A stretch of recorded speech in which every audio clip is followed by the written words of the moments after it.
Nell Bright. I was a WASP and the Women Airforce Service Pilot during World War II. We were the best kept secret of World War II. There were 1,000 women pilots during World War II, but very few people knew about it because they figured if the enemy knew that we were in bad enough shape to have the women fly the airplanes, well, they could defeat us just pretty quick. Anyway, so that's who I am.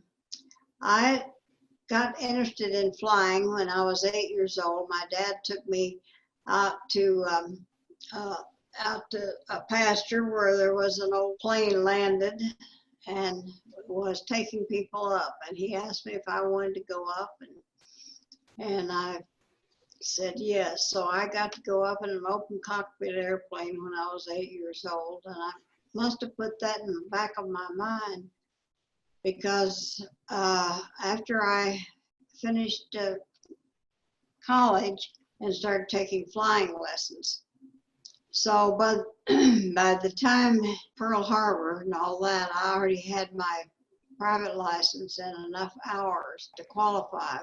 And at that time, I was waiting to fly one morning out at English Field there in Amarillo, and I saw this article, and at the end of the article about the women flying training service, and if I was interested to write to Jacqueline Cochran in Fort Worth, which I did. I got a letter from her saying come to Fort Worth to be interviewed, and I did, and we had to be 21 and have 75 hours and a private pilot's lesson, which I had.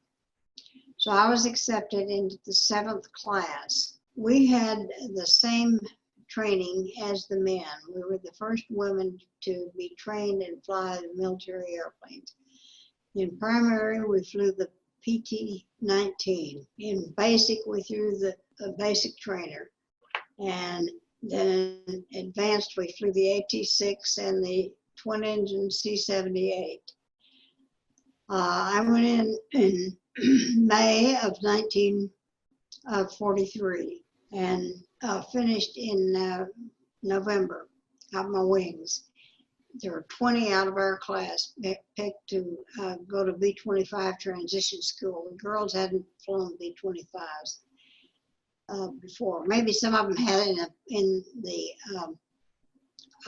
were in the ferry command. I'm not sure about that, but we were the first ones to train be in transition school.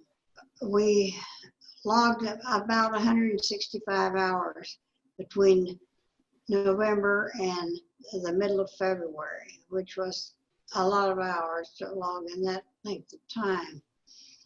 We were attached to the 3rd Air Force, and there we trained the boys at Fort Bliss when they went overseas. We were not allowed to go overseas. We did all of our flying here in the States. So we flew almost night and day there in El Paso because we were flying B-25s and B-26s, towing the targets 2,500 feet behind our airplanes. Then the boys on the ground would shoot at the targets, and they shot colored bullets so that their officers could tell whether they hit the targets or not. And then we flew strafing missions, and on the strafing missions we flew the P-47 and we flew the 2 Navy Helldivers, the Dauntless A-24 and the Curtiss A-25.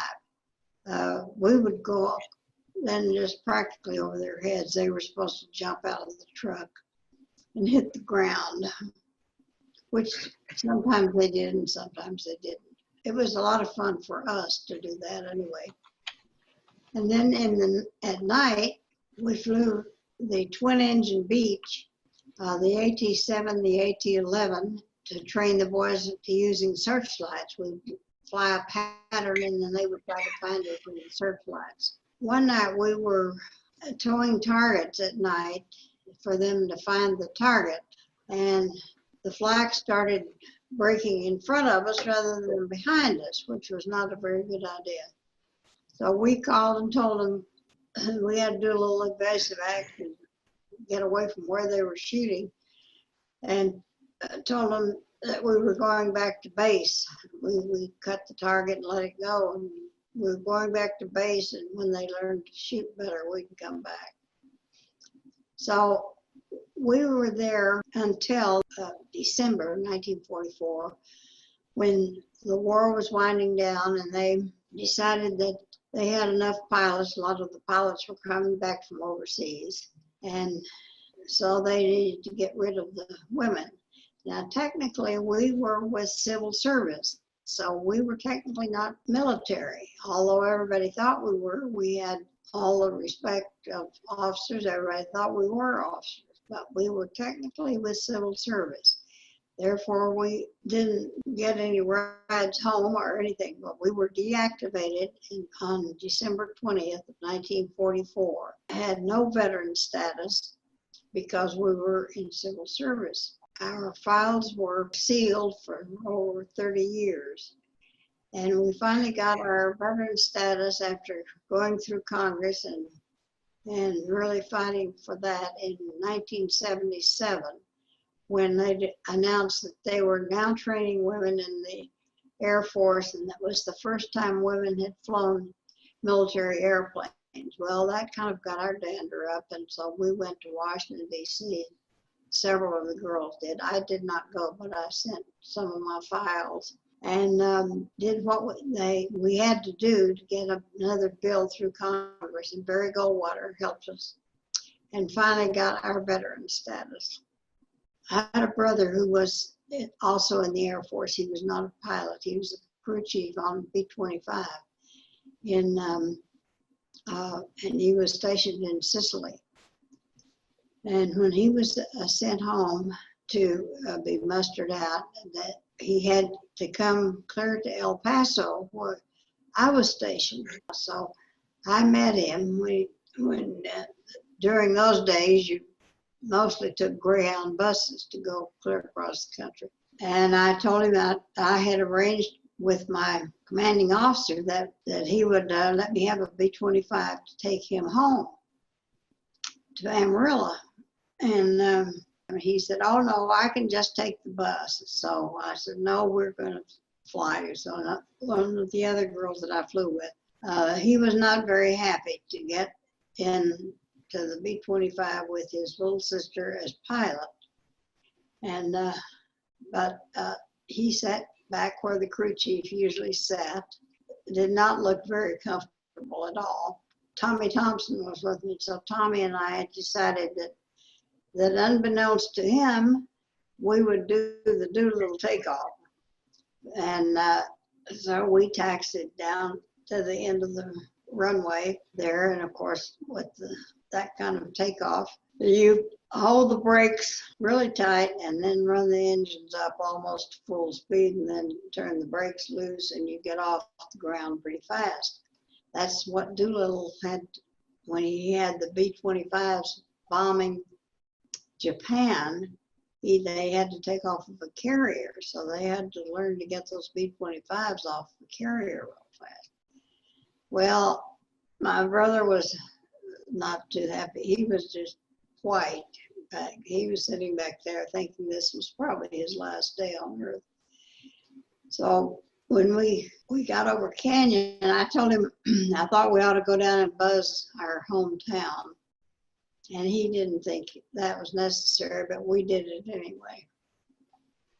And then Sean dealt up and we're practically, by the time we got back to altitude, we were practically at Amarillo Air Force Base. So I have never seen anyone so glad to get off an airplane in my life as my brother was. When he did not have anything to say whatsoever. I think he was shocked that he was still alive. So that was something that Tommy and I both enjoyed. So after all of us, of course, just went home after we were deactivated in 1944, at the end of 44. before the war was over. Went back home and went about our lives. Some of the girls kept flying, and some of us, another girl from Canyon and myself, we ferried some of the surplus airplanes from one base to the other. I don't know what the government was doing with them, but for a while after, but we decided that they were pretty beat up and not very well taken care of, because we were just taking them to a graveyard, to Wickenburg, Arizona, and Tucson, Arizona, and that was about it. But we didn't do that very long. But some of the girls did keep on flying, and some of them were instructors, but it was very difficult because you go to the airlines. We went to the airlines because we had a lot of experience, and ones of us that were in the early classes, and a lot of flying time. So that was something we thought we might do, was get into the flying with the airlines. Well, they wouldn't even talk to us because women don't fly. So that was about the end of most of us, except every once in a while, we got to fly. So that's about the end of my story. I then became a stockbroker in Phoenix, Arizona, one of the first women stockbrokers in Phoenix. And I was a stockbroker for 50 years and finally retired from that when I was 85. And right now, if I make it till June, I'll have my 100th. Everybody during World War II wanted to do something for our country. People didn't really realize how close we were to Germans on the East Coast and the Japanese on the West Coast getting into our country. So we felt like we were doing our part anyway. Of course, we also enjoyed flying all those airplanes too. We flew about everything that the Air Force had. I was checked out on 12 different airplanes. So anyway, that's my story. And thank you very much for inviting me to do this.